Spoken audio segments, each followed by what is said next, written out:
The thing I'd like to talk about in this second lecture is the issue of truth and what truth is. Now, I imagine for you guys who've probably been at Biola for 4 years, you may be feeling like this is burned over territory in the sense of, yeah, we hear all the time that, you know, there's kind of the modern culture has one version of truth and the Bible has a different version of truth, and the idea that we have absolute truths versus relative truths and things like that.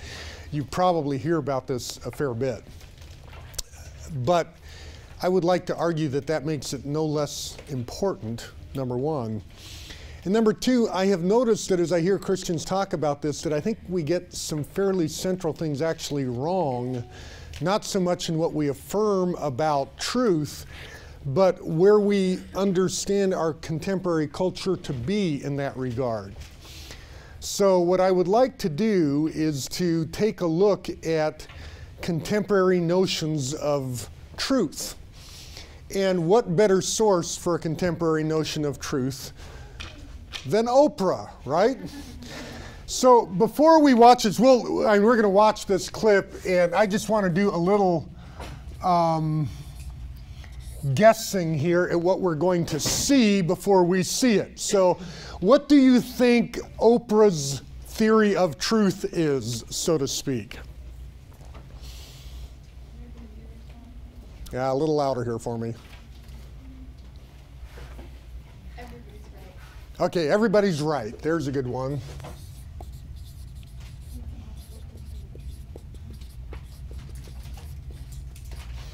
What else? Okay, truth is relative, kind of a classic. You have to find your own truth. Ooh, nice. Find your own truth. Happiness has to be toward something. I'm sorry, what? Yeah, and so maybe finding your own truth is also part of finding your happiness. And staying true to yourself. Ooh, good one, yeah.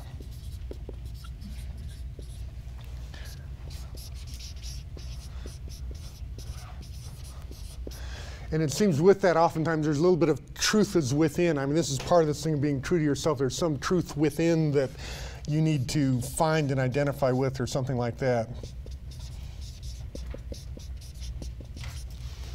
What else? Pretty good list?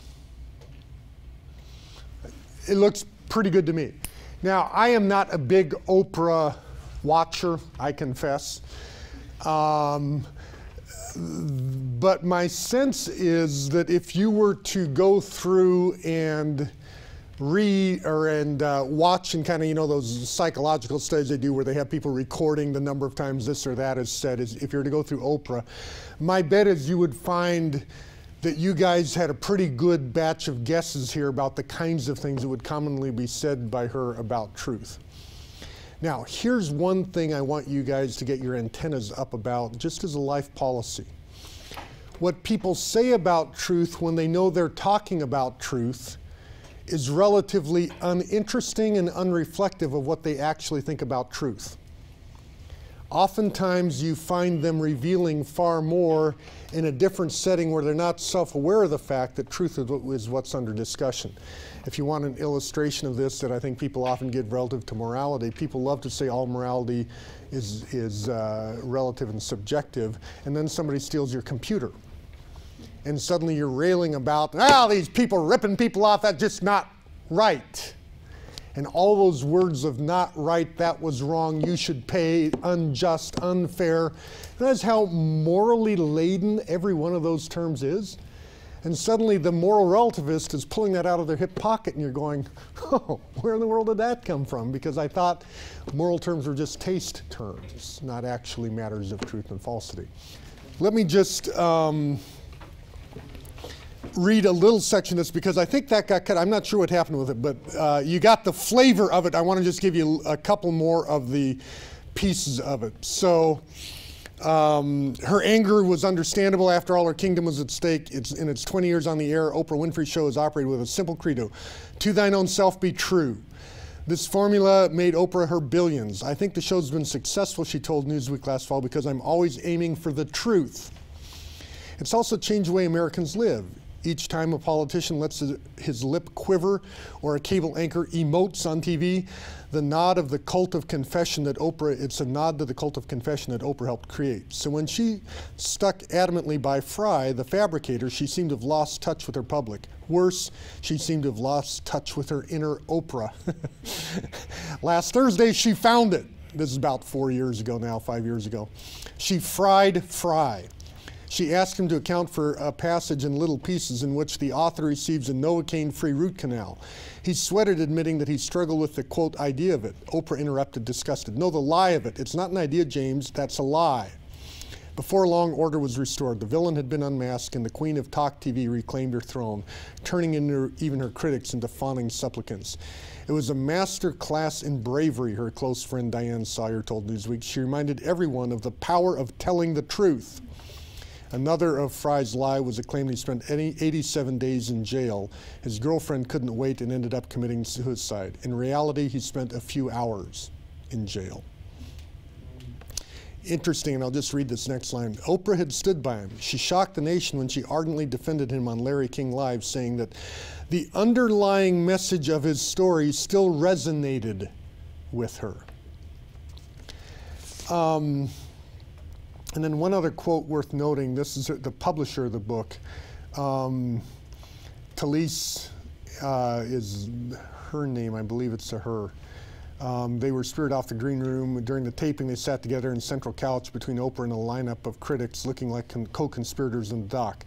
Talise sounded more like a rapturous reader than someone responsible for publishing lies. In the soft accent peculiar to the Upper East Side socialites, she offered meekly, well, you can't stop people from making up stories. We learn by stories. Now, this big public on Oprah combat was about truth in the 21st century, right? And I would just, and we're not talking, this is not an interview with James Dobson, right? This is not an interview with J.P. Moreland.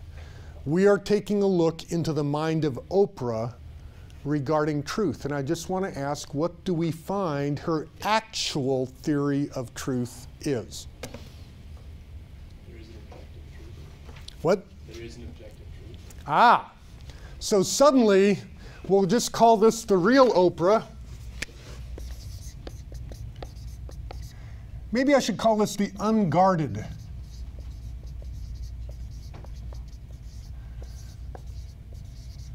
And by unguarded, I simply mean Oprah when she doesn't realize she's talking about truth. She thinks she's just mad at a guy who published a quote memoir that was actually fictional, made up. And why do you say there's objective truth, Ben? Or why do you say that she thinks there is?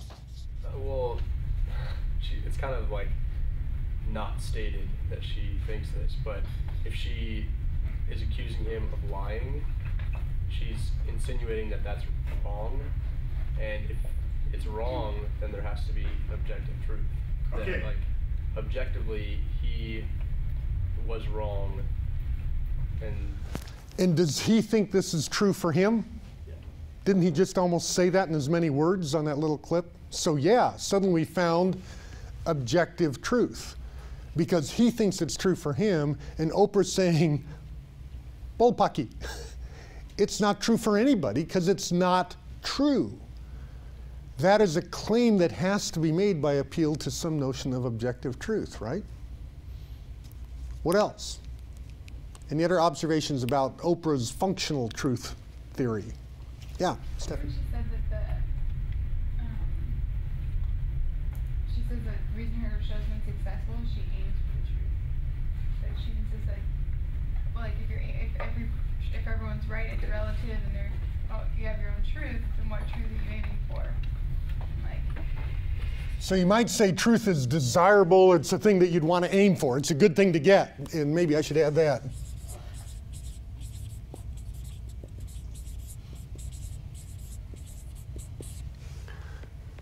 What else? What was the truth test that Oprah offered in this little part that I read that ended up being a failed test for truth? Why was she defending him? What did the book do that made her think it was true? so many people could like relate from it or take something away from it. Okay, the word she used was resonate, Yes. right? So I think what we have discovered is the real Oprah thinks resonance is a bad test for truth. Didn't she say it was good? She thought it was. That's why she defended, but that's exactly what she's saying now. Wait a minute. I defend because it all resonated, and what has she found out? Oh, resonance is a lousy truth test. Now, she doesn't tell us that, but she's demonstrating that before our very eyes, because she said it resonated, but I found out it to be untrue later. So she is tacitly acknowledging resonance is a bad truth test. Okay. What else do we have over here? Truth is within, true to self, that kind of thing. What so this whole thing was debunked by the Smoking Gun website. And let's take, for example, the claim that he spent 87 days in Hennepin County Jail. They decided they would check that out. What did they do to check it out? For truth. But I mean, how would you go about it? This guy claims he spent 87 days in Hennepin County Jail. Call the jail, look up his name, and see the records. Well, don't you have to talk to him? Why not? The truth is outside of him. Whoa! Is that crazy or what? You don't even need to talk to the guy to find out if that's true or not. Because he says it happened in jail. This is an external observable fact by third parties. We don't have to go check it out in his inner psyche. They probably didn't even call the boy. They didn't need to. But he claimed as a matter of fact that he was in a county jail for 87 days, and everyone's tuitions immediately said, well, you don't have to check him, check the jail. So, verified on the outside, not the inside.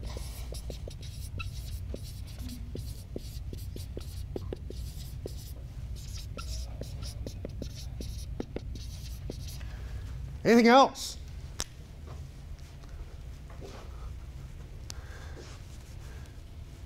Then let me just ask, how much is left of a postmodern theory of truth after Oprah's done with it?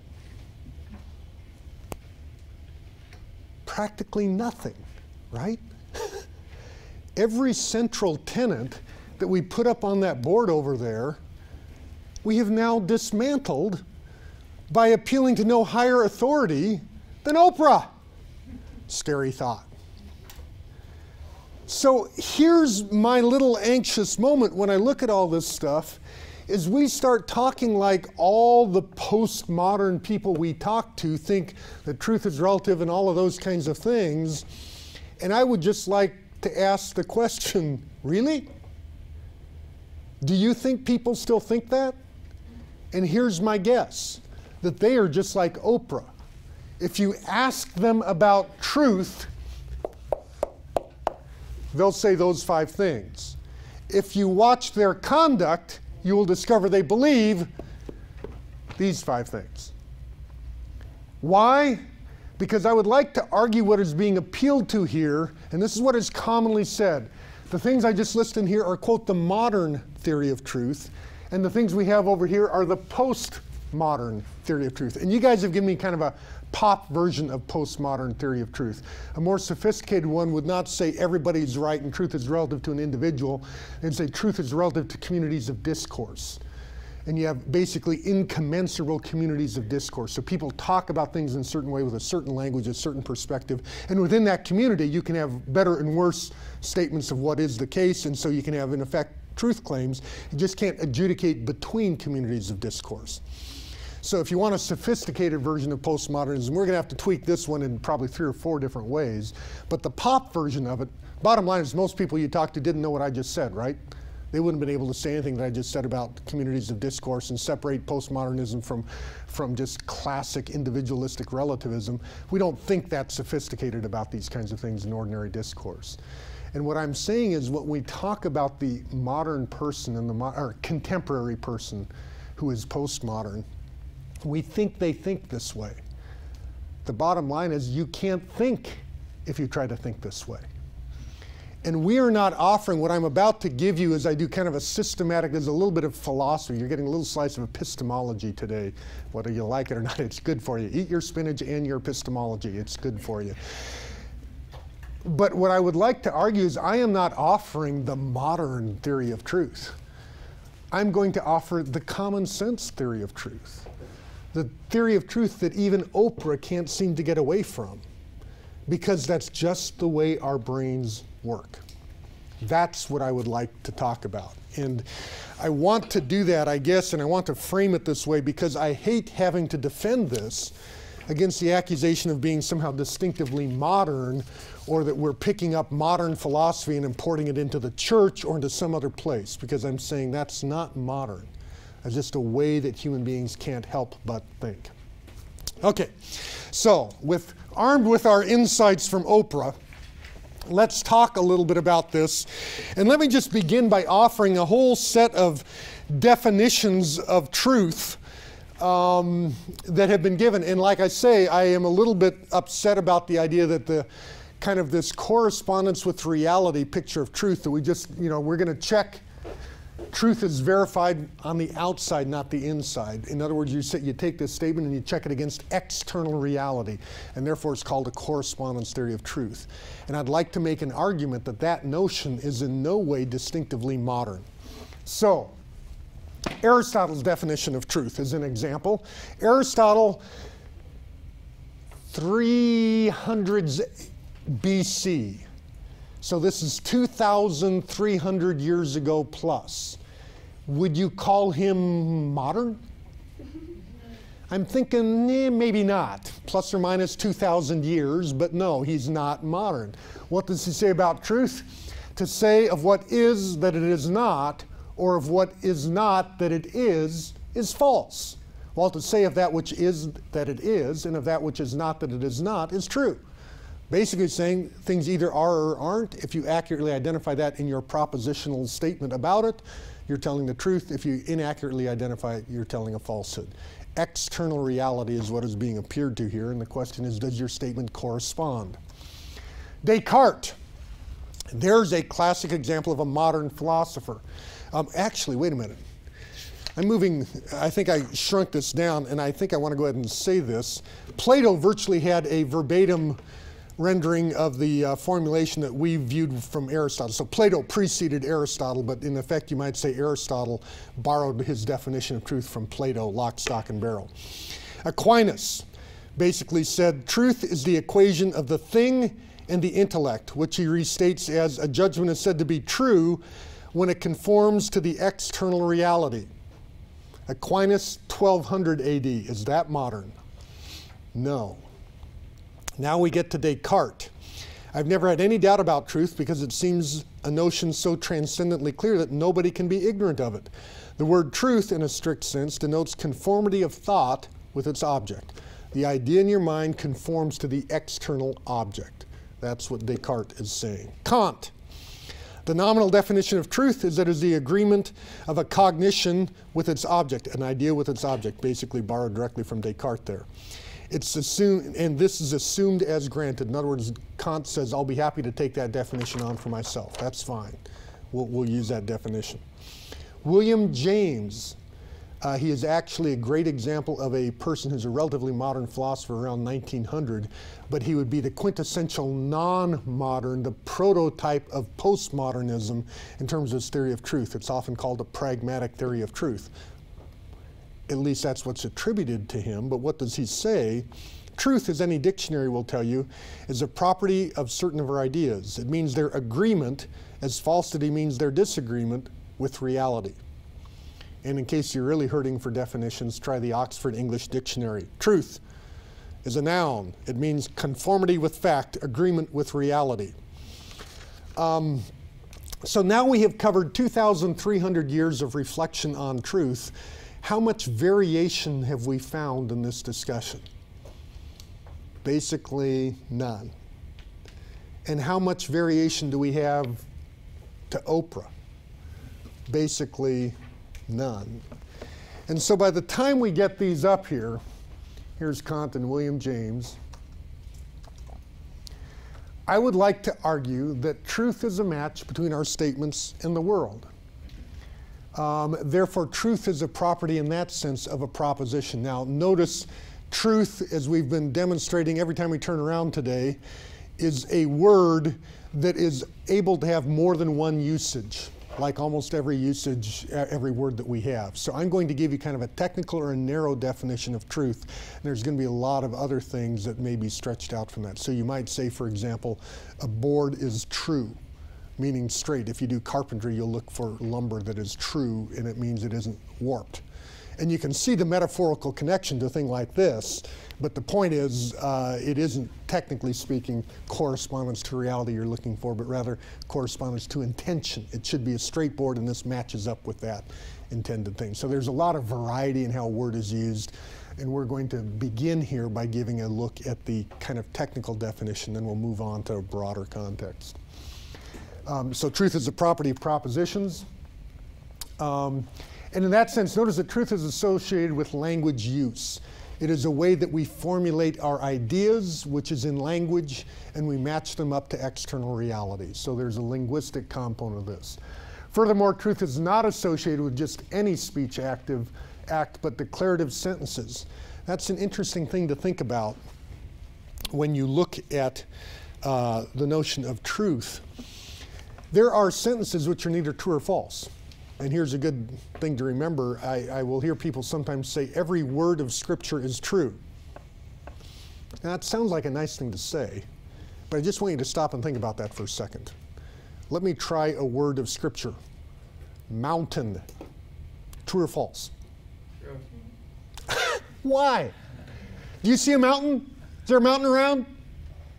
Sea. Doorknob. Earlobe. Nostril. True or false? Well, I don't know. If I say that is a mountain, I can argue true or false. That's not a mountain, Rick, that's a desk. Let's try again. Review, desk or mountain. And we can make that false.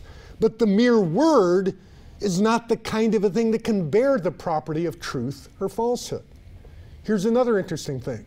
Is that a brick wall? True or false? Well, a question can't be true or false. The answer to it can be. That is a brick wall. Ah, that is a declarative sentence. That can be true or false. That does look like a brick wall to me, and I'm happy to agree that was true. My question was neither true nor false because questions can never be true or false. Stand up. True or false? Well, it's a command. A command can't be true or false. It's just a command. So notice, truth is born by a particular type of language act, a declarative, indicative sort of sentence that is making some affirmation, and you check its truth or falsity by checking the affirmation with reality. That's the kind of notion of truth that you have embedded here. And these particular kinds of sentences are often called propositions, and that's sometimes what people talk about, propositional truth. That's where that idea comes from. And basically, a proposition is said to be true if the state of affairs it describes obtains, in other words, that it corresponds with reality, and it's going to be false, obviously, if it's not. So, and just a second, I think I'm,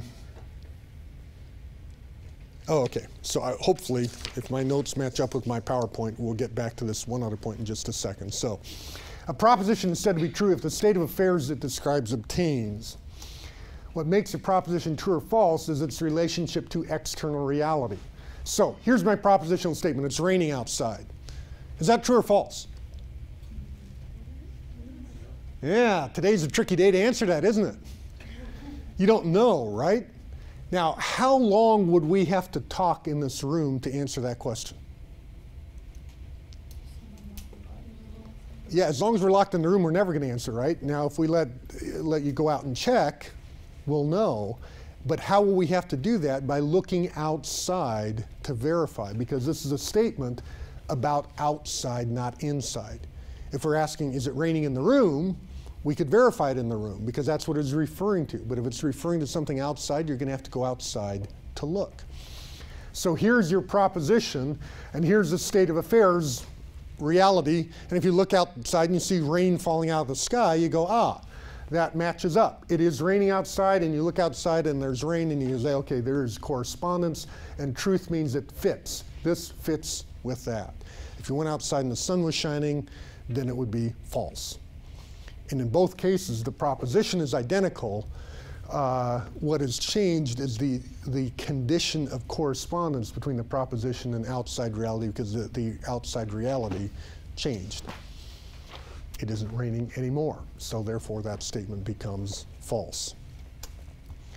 Now, this understanding of truth, as we've just run through it, kind of a quick highlight version of it, is what I've called here the classical or quote or the / common sense understanding of truth. Truth is a property of statements which correspond to some external reality.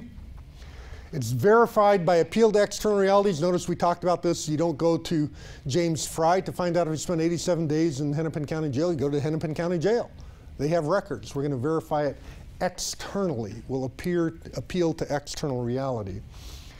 And it is something we are naturally, psychologically inclined to pursue. You guys brought this up really well with that quote from Oprah.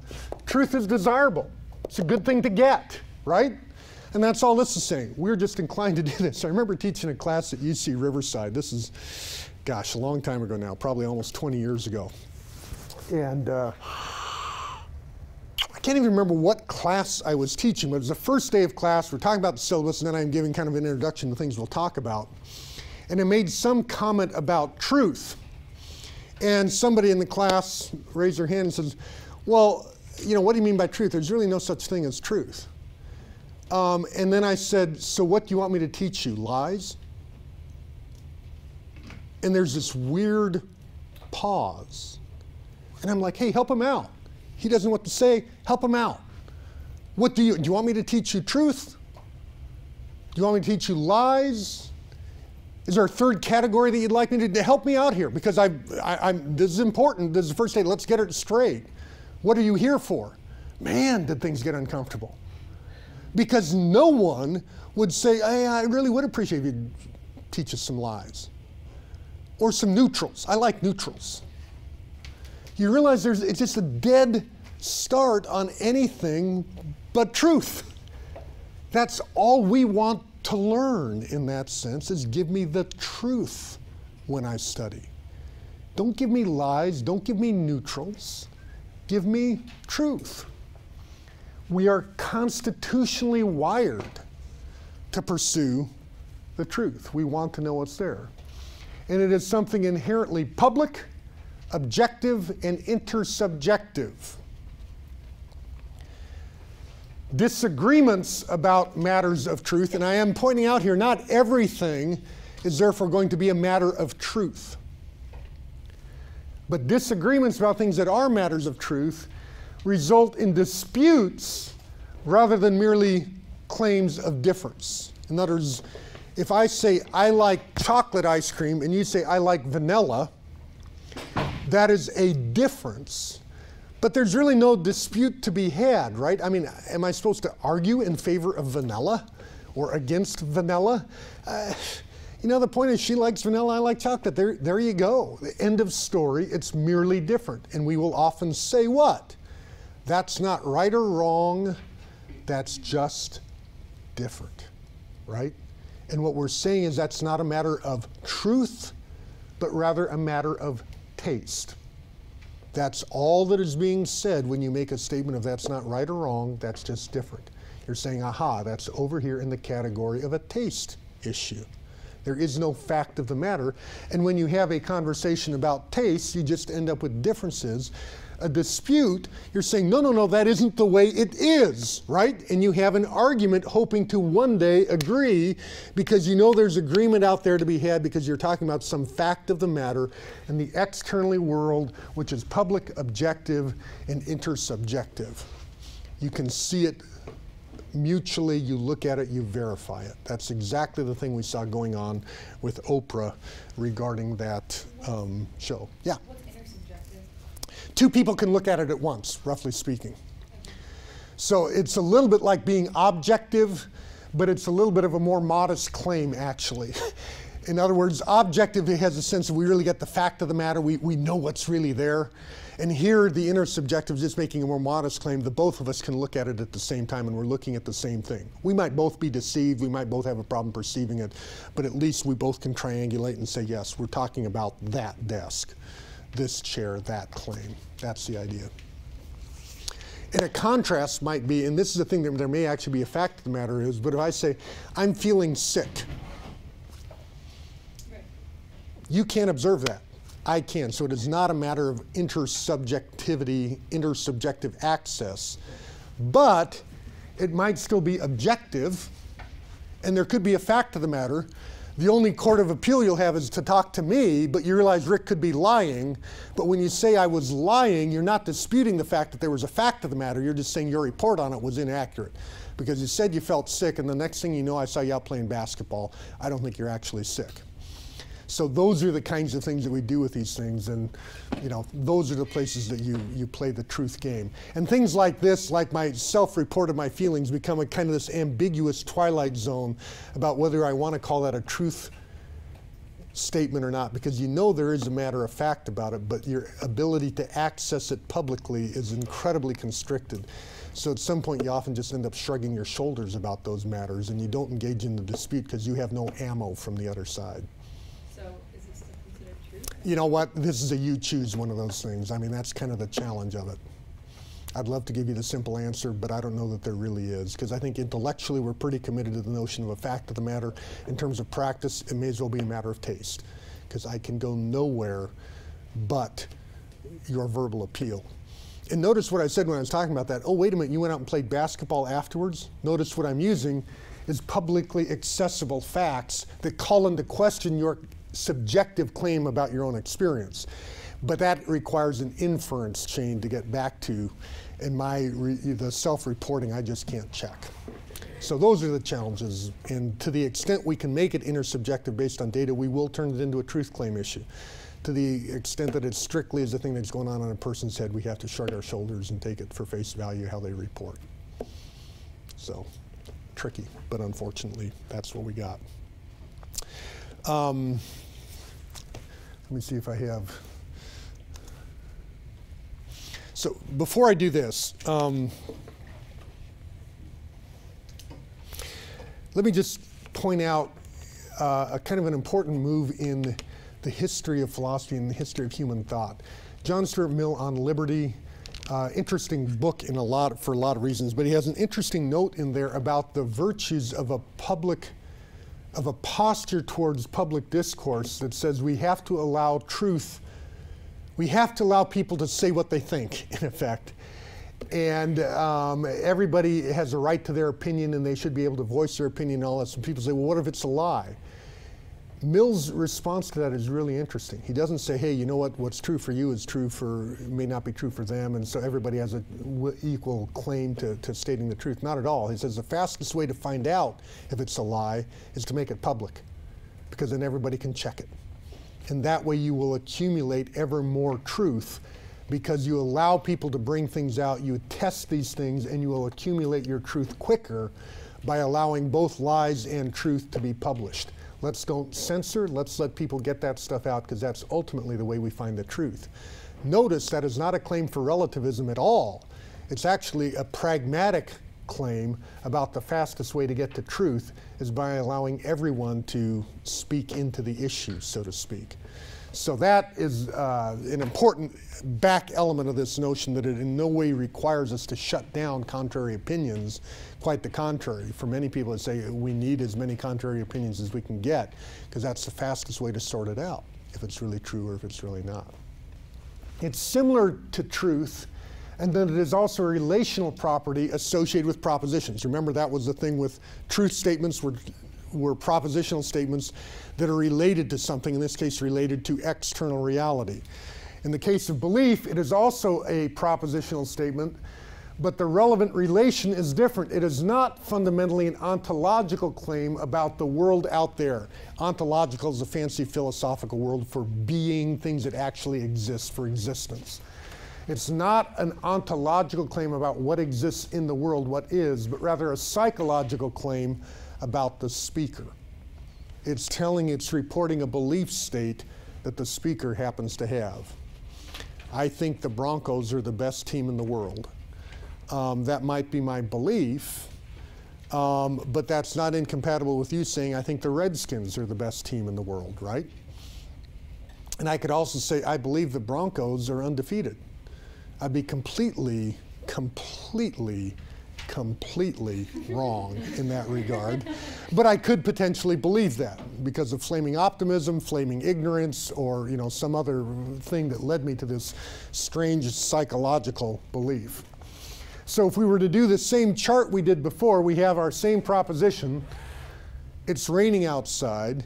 But now instead of having an external object that we're worrying about, we have a subject, namely Bill, who is the person who possesses the belief in outdoor rain going on. So we now have relation between subject and the propositional statement. Before we had a relationship between propositional statement and object, right? That's what we had over here before.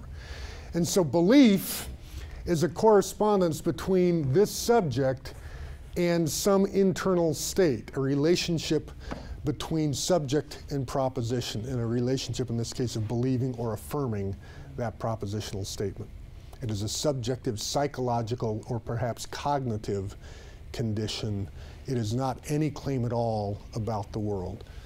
And I think if I put all this on a single diagram, you realize, oh, with truth, you're looking at this section of the chart.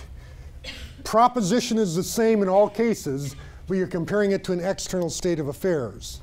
With belief, you're looking at the bottom section of the chart, same propositional statement, but you're comparing it to the internal belief states of a person. The subject is what determines that. And in this case, what's going on outside is completely irrelevant. In other words, if I believe it's raining, what's going on outside is irrelevant. The point is it's a belief state, so you better look at me to get it verified, so to speak. Rick thinks it's raining outside, so you talk to me about that. If the claim is it is raining outside, you go outside to check it out. So what's going on inside is irrelevant. No matter how many people in this room believe it's raining, because when you walked in it was, if the sun came out halfway through class, you're all plain wrong. And it's completely irrelevant if you want to know if it's raining outside to ask anybody sitting in this room. You need to check the outside. And the only person worth asking is a person who just came in from outside, who can give you the report from out there, right? So this is, well, the truth-belief diagram. You can see they both center on some propositional statement. One moves it in a subjective fashion, the other moves it in an objective fashion. Beliefs moving in subjective, truth moving in objective fashion. Any questions on that? I will keep moving, partly because we're a little bit late on time, and the other thing is that I don't want to belabor this as much as I happen to personally enjoy epistemology. I'm not assuming everyone else on the planet does.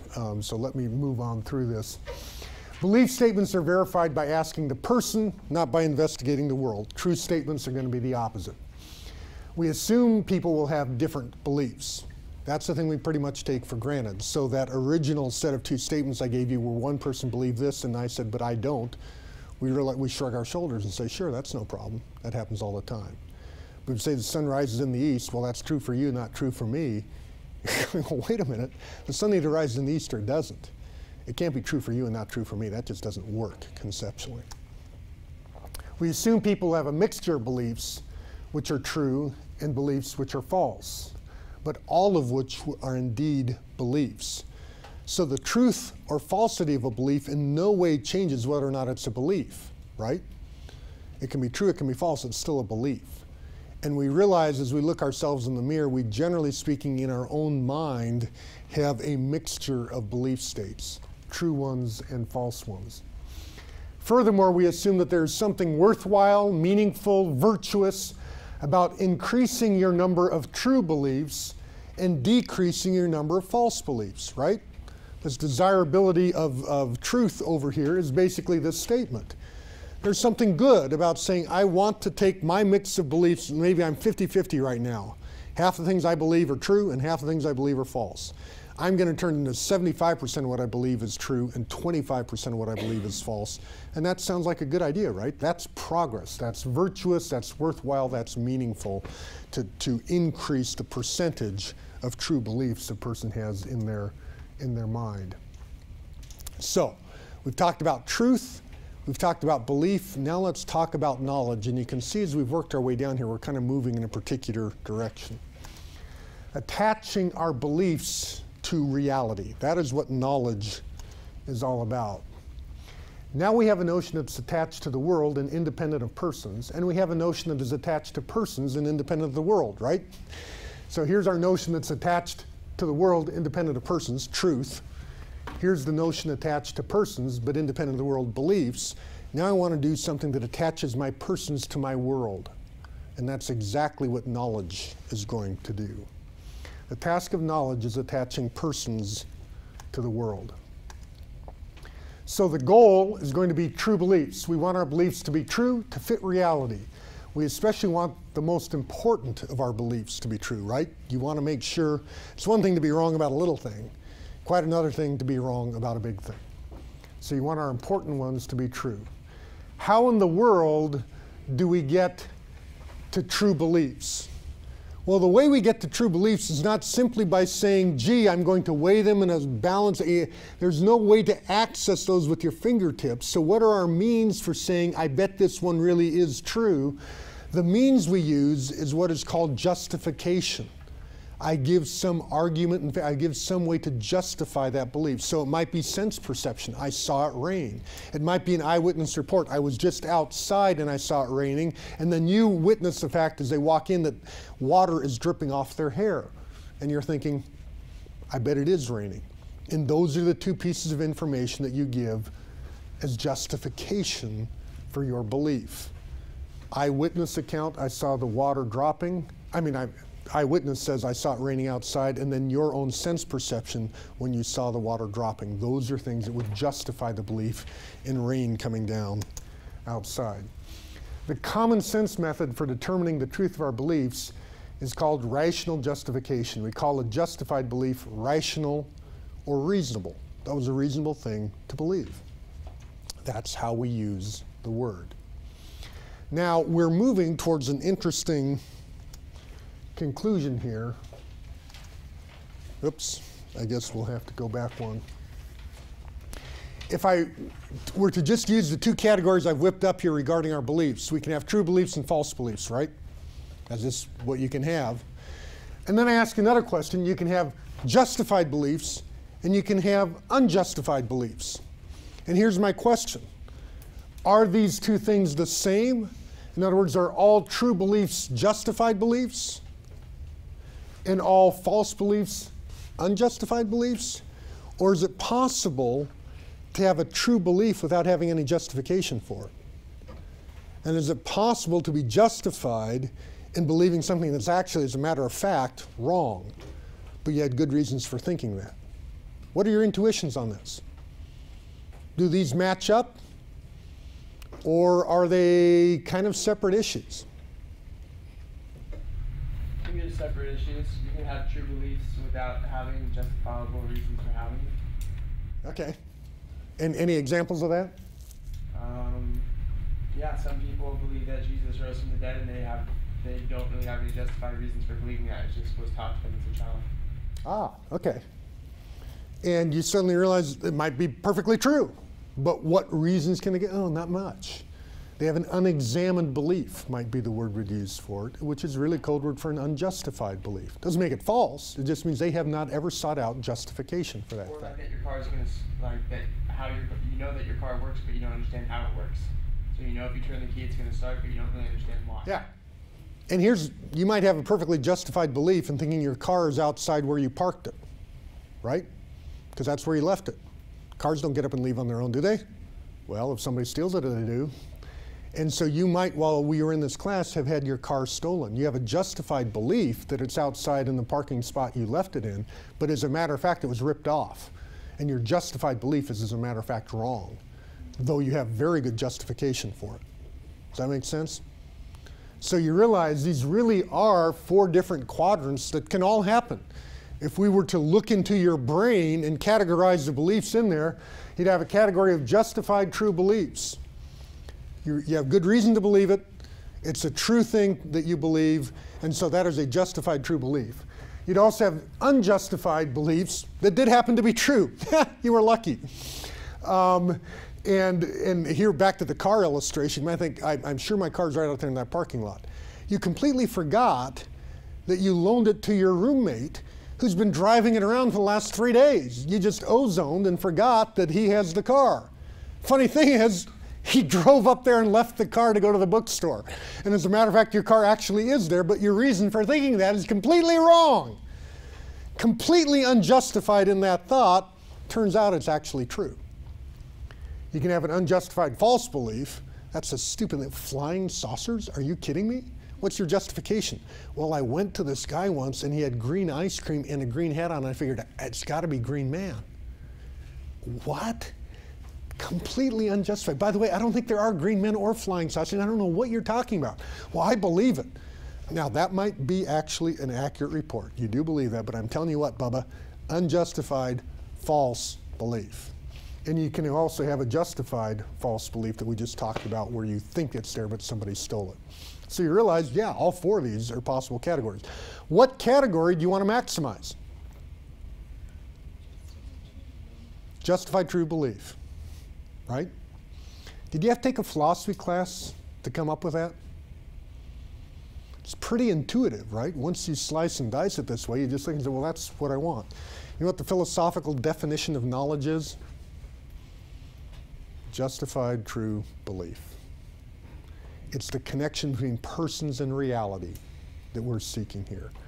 And knowledge is a term that we use to connect a person with reality. Belief is a term we use to connect a proposition to reality. I'm sorry, truth is what we use to connect a proposition to reality. Belief is what we use to connect a proposition to a person. And knowledge is a term we use to connect a person with reality. They're thinking with reality. We call it knowledge. And the category that we seek for knowledge is justified true belief. Now, what happens when we overlay these ways of being? Okay, we slice and dice it into 4 quadrants. What is apparent when we look at the 4-fold grid is that what really satisfies our mind is not simply true belief, but justified true belief. That's the thing that we want to pursue.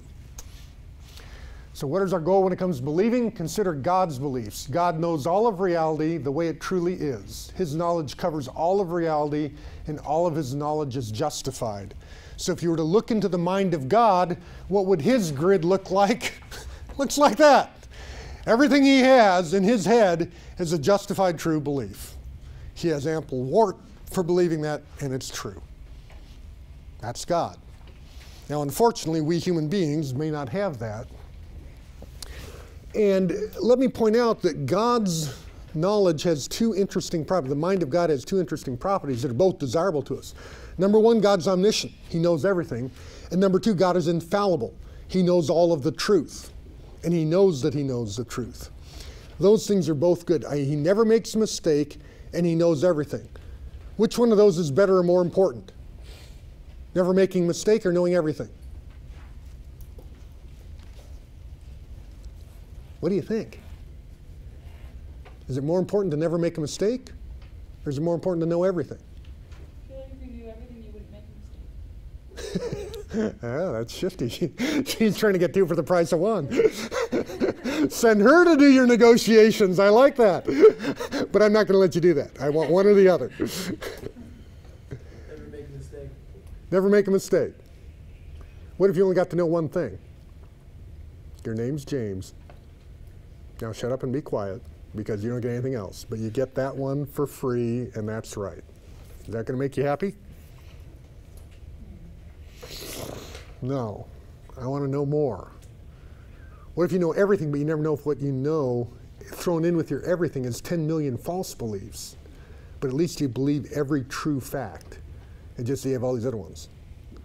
Well, at some point, isn't it like the Google search, where you get a billion hits, and you know one of them's the one you want, and you're going, well, what good is that? Because I've got 999,999,999 false hits, and my one good one. Is that any better than complete ignorance? Not much. All you guys who've done Google searches and got those results realize that was useless. So you realize the bottom line is both of these are valuable, but it's not easy to tell which one you want to weight more heavily. Which one is really better? Well, the bottom line, I want both. If you're God, you get both. If you're human, you don't. So this is where knowledge and truth-seeking becomes really interesting. You have a couple of choices. You can maximize the quantity of our true beliefs, but that tends to minimize their quality. Everything that's true, I'm going to believe. Yeah, but you're going to have a really low threshold for justification. On the other hand, you can say, gee, I want to maximize the quality. I want to only believe true things, but then you're going to have a really high threshold for justification. There will be a lot of true things that you won't end up believing because it hasn't reached your proper level of certainty. So if you were to put this, well, to put it this way, we can seek omniscience or we can seek infallibility, but if we seek both, we're going to have to compromise somewhere along what's called a Pareto frontier, which is a fancy word from economics that I won't bore you with. But let me just show how this works graphically. Here's your reality. It's going to be a circle, and let's make our assumption that when it comes time to do our justification, we're going to be justifying with squares. Our thinking is going to be square-like. Reality is going to be shaped like a circle. I want to make sure every single thing that is in reality is in my sphere of justified belief. So what I'm going to do is play with my criteria for justification. I'm going to have a wide set, a broad set of justifying things, which means I'm going to have low quality, but I'm going to get everything in there, right? That's what this really entails. So everything in reality is part of my brain. My brain is in white, reality is in blue. That is the maximize my true belief approach. The other approach is to say, I only want true beliefs, even if that means some things that are indeed true of reality I'm not going to believe. And so notice now my brain is fitting inside reality with nothing wrong in it, but I have a smaller box. Let me see if I have. Yeah, so avoid being fooled at all costs, and unfortunately, this sort of justification procedure eliminates many things that do correspond with reality. Anybody know what the difference in size between these two squares is? The one that goes outside the circle and the one that goes inside the circle? Anybody up in your geometry? This is an SAT question, I'm sure. Bottom line is, this one is half the size of that one. Isn't that interesting? There's a huge difference in what looks like in both cases you're trying to get everything in. It's a factor of 2 difference between those two kinds of squares. Now, what happens when you get real reality that isn't a perfect circle, right? When was the last time you looked at the world and everything was lined up nice and circular? Everything was nice right the way you're like. It's not that way. So my version of real reality is kind of like this. This looks like, you know, an abstract picture, a map of the United States. I don't know what it is, but it's kind of, there's reality. It's kind of funky in its shape. And here's your square belief structure. And the guy who says, I want to believe everything that's true, is going to have to draw this great big square because, man, there's a lot of true things there, but they aren't all quite lined up in an easy fashion. So you've got a whole pile of beliefs. And this guy says, I never want to believe anything false. Notice how few beliefs he ends up having. And I didn't bother doing any make-believe calculation of what the difference between those two boxes are, but you can immediately see reality completely unchanged in size.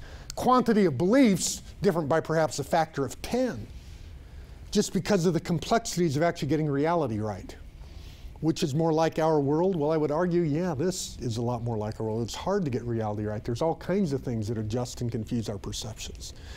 So you realize this issue of creating your criteria for knowledge is going to get wildly different knowledge claims and wildly different claims about what you think is justified. Why? Probably because of different incentives. I remember talking to my brother about love one time, and my brother is he has his PhD in astrophysics from Stanford. And he's worked for 25 years at Lawrence Livermore Labs doing laser fusion. So when it comes to equations, he is like right on the money, buddy. When it comes to doing love or relationships or these fuzzy, mushy things, that's not exactly his specialty. And what ends up happening is that you get a very scientific grid, and you end up drifting in this way where you have very few things that are true and very limited, but boy, are they, you've got them nailed down. Then you get the mushy, poetic, artistic types. Oh, that's so true, that's nice, everything's good. And you get this great big realm, but there's a lot of mush in there, and there's also just plain a lot of lies in there. And you see people diverging in that kind of thing. And I would like to argue we should be a little bit more generous to the possibility of different spheres of justification because of different inclinations of the people in question. I think there's room for disagreeing about exactly what counts as a justified belief. That isn't to say you can't be dead wrong, it just is to say you have limits to how much you want to claim that. So optimizing justified beliefs isn't a simple matter. Done to the extreme, maximizing and minimizing would look more like this, and you see a huge difference between the beliefs you have. Neither option is very good. In the first, you have more false beliefs than true beliefs, and that is interesting to look at here. The amount of reality you have is actually smaller than the amount of white space in your brain that is non-reality space. So what you might want to do is come up with some third kind of middle groundy sort of option. So here's ones where you do have some false beliefs stuck in. This one has a lot, this one has a little. And this is what I'm trying to say is that probably neither of the extremes do you really want. You want something that kind of operates in the middle. A measure of omniscience, a measure of infallibility. You want a little bit of both in your belief structure because otherwise you end up with way too much debris, like the overblown Google search. Otherwise, the only thing you know is your name. And that's not much help either. But you are infallible. The only thing in your brain is true. That's really cool. But you sure don't have much in your brain. So that's the spectrum. And you can clearly see that you want some compromise, but there's also different kinds of compromise possible. And this is what I'm trying to say is you'll have room for disagreement on this kind of an issue. Just to clarify, if we're saying, so we're talking about justification for beliefs here, and I haven't given a lot of specifying for what could justify a belief. Let me just make that explicit before we're done. Things that we count for evidence or for justification for a belief. One, and these are things that don't necessarily guarantee truth, but they point to truth. They're corroborative. And oftentimes apologetics comes in here. It doesn't make Christianity true, but it helps make it evident that Christianity is true. It doesn't always prove things, but it builds a case. So what counts as evidence? Things that are commonly accessible to all human beings. This is part of that public side to truth claims. So number one might be sense perceptions. Things that you can see, things you can touch, things that you can feel. And you might point out, well, hey, some people can hear things that other people can't hear. I'm not exactly tone deaf, but I might as well be. If you ever hear me sing, you'll just kind of agree with me on that point. That just isn't exactly my thing. My brother-in-law has perfect pitch. We had a great conversation one time. I was talking about tuning pianos. He tunes pianos. And we were talking, I asked him about this, Mozart has this piece called the well-tempered clavier, well-tempered piano, well-tuned piano. And the miracle about it was kind of this evidence can only be played on a piano that can in effect at the same time be tuned to all keys. Because if you play a clarinet, it's a B-flat clarinet or whatever, it's in a particular key. I'm so out of my depth on this thing, but these are the reports I hear, so to speak. And they figured out how to tune piano into all keys. And in effect, as he was explaining to me, they actually slightly mistune it, but that properly mistuned, it becomes tuned well enough in all keys, apparently is how this thing works. He says, I'll explain it to you. So he sits down at the piano and he says, do you hear this? And I go, yeah. And says, now do you hear that? And you hear the higher tone that's also resonating with that. And I'm like, is this a trick question? Am I a candid camera? I have no idea what you're talking about. And he is hearing something that I'm not hearing. So when we talk about sense perception being, quote, available to all human beings, keep all in quotes. It might be better to say generally accessible to people because we realize all of us have different limitations on what we hear, what we can smell, what we feel. I was sitting on the train yesterday opposite a person who was reading a book in Braille. Have you ever, gone on an elevator and tried to feel the different numbers in Braille? You should try it sometime. I mean, I can feel that there's a Braille number there, but I cannot even begin to sense the shape of that number. I just feel these little nubs on my fingertip. She's reading this whole book impressively quickly just by running her finger over that. And you realize she's feeling things that I just don't feel. I probably could feel if I trained myself, but right now I just can't. I don't know what in the world I would be trying to discern. So sense perception that is generally available, though not necessarily perfectly universal available. Here I'm saying universal feelings. You can probably throw that same thing in. That universal could be in quotes, but feelings like love, guilt, self-awareness, these are all kind of fundamental human experiences. To feel happy, to feel sad, to feel love, to sense the experience of the passing of time, to have anxiety for the future or regrets about the past. These are pretty much universal human experiences that we share with one another. And we often use those experiences to infer things about a person that we're talking to. We don't simply hear their record of activities. We infer things about the person associated with that by appeal to things that we know we share in common. I've had that experience. You're describing a situation that I feel it as well. So we will appeal to things like that as evidence for our beliefs. Logical inferences. If all sparrows if all birds can fly and sparrows are birds, then sparrows can fly. Just a logical inference. So those kinds of things can generate knowledge for us. Categories of the understanding, preconditions for images. I'm borrowing from Kant, but this is one of the things that Kant argued for, is you have certain mental frameworks in you, ideas of necessity, ideas of causation, ideas of space and time, that are in effect a precondition for perceiving anything.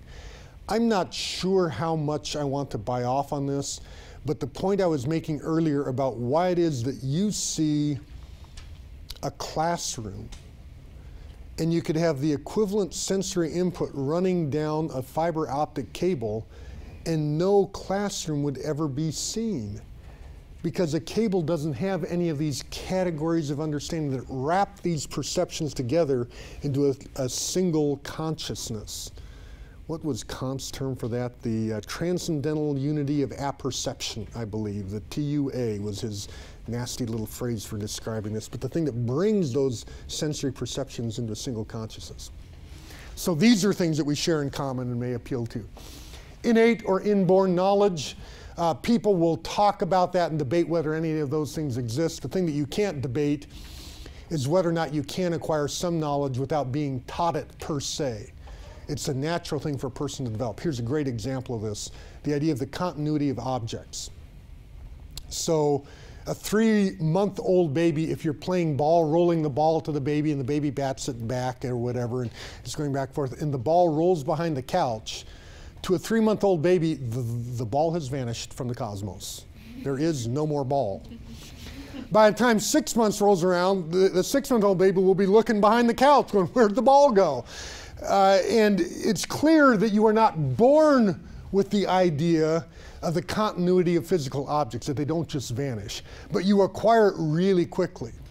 And the other thing that you don't have to have is you don't have to have that taught to you. Your mother doesn't say, now Johnny, you're 4 months old, it's time to learn the continuity of objects. Let me show you. Here goes the ball behind the couch. No. Basically, a human mental brain that is functioning anything that resembles normal human capacities, plopped into anything that resembles a normal human world, will develop that capacity within a period of 3 to 6 months from the time of birth. You're not born with it, you develop it automatically, but it's a fairly rudimentary fact of our knowing that we often appeal to. Subject-object instinct, there are a lot of things that are more or less in that vein. And then the question is, what else would you want to throw in as a reliable source of knowledge? Authorities? Should an authority figure be a good source of truth? Yeah, what do you think about that? You guys are probably properly trained, courtesy of my generation, to be skeptical of authorities. We were really big on that. We did the 60s. When in doubt, doubt your authority. Stephanie, where were you born? Pennsylvania. Says who? Who? Parents. Your what? Parents. Your parents. You learned the fact that you're born in Pennsylvania from your parents. Have you ever checked that out? Birth certificate. Yeah. Oh, who gave you the birth certificate? Did you go to the government or did your parents give it? She is such a sucker. She believes she's born in Pennsylvania by the word of an authority, her parents. Now, is Stephanie really a sucker? Is that foolish? I would like you to start thinking about dismantling and removing from your brain every piece of knowledge you've acquired from an authority and only having things that you have proven to yourself by some systematic investigation. Wow. Do you realize how incredibly ignorant you would instantly become? You know, you have all kinds of crazy beliefs about like the Earth going around the sun, there being a planet Mars, all these sort of, where in the world do you get this stuff? Well, my teacher told me. Oh, yeah, okay. Authority. Some of you guys may have bothered grabbing a telescope that you actually verified to work as a telescope to enhance your sense perceptions and checked out the planet Mars. Anybody in that category? Oh! Our lucky visitor to the Griffith Observatory. Wonderful. That makes 1 out of 30. And you realize a vast quantity of our knowledge comes from authority. And I don't know what you want to say about that because we realize it can fool you. Authorities can fool you. They can lie to you and all that. But then you realize, yeah, but my sense perceptions can fool me as well and most of these other things. And so all I want to do is point out that you want to be careful of just throwing out every other source of knowledge as being a source of irrelevancy unless you can really prove it, because you quickly realize you have very, very little left. And the number of things you've learned by a reliable authority is enormous. And the fact that you've been willing to accept that truth. How much time would Stephanie have wasted in her life if she had to go back and find the eyewitnesses to my being born? Were you there? Yeah, I was. I was actually working that shift. Well, am I me? How would I know? You were a newborn. Oh, that's tough. So then Stephanie has to go drum up a sequence of pictures to see how she turned into, you know, Stephanie instead of just like newborn, little umbilical cord on, what's that thing? So, you know, what an incredible waste of time where she could have been out learning something worthwhile like Jesus, Lord of all stuff or something. So there's real trade-offs in the crafting of our human knowledge. And I worry sometimes that we as Christians try and bite off a little bit more than we need to chew by giving rock bottom, all the way thought out, absolutely certain arguments to prove our faith. I'm kind of like, wow, that's going to be a lot of work. Going to be a lot of work. I know other people want us to have to bear that burden of proof, and what I'm trying to argue here is that, you know what, most of those other people aren't bearing that burden of proof for the things they believe. They're believing a ton of things based on authority. They're believing a ton of things because the authority told them, they tried it out and it actually worked for them. There's all these other kinds of things that go into generating our cognitive structures. And it is rarely as knocked down, drag out, guaranteed, locked up, stitched up as we like to make it. And I would encourage you to have an examined faith. But you don't need to have a faith that is proven in every detail, argued for on every point, and absolutely impermeable to doubt or to questions. Because I don't think that kind of a faith is available in almost anything you can think of.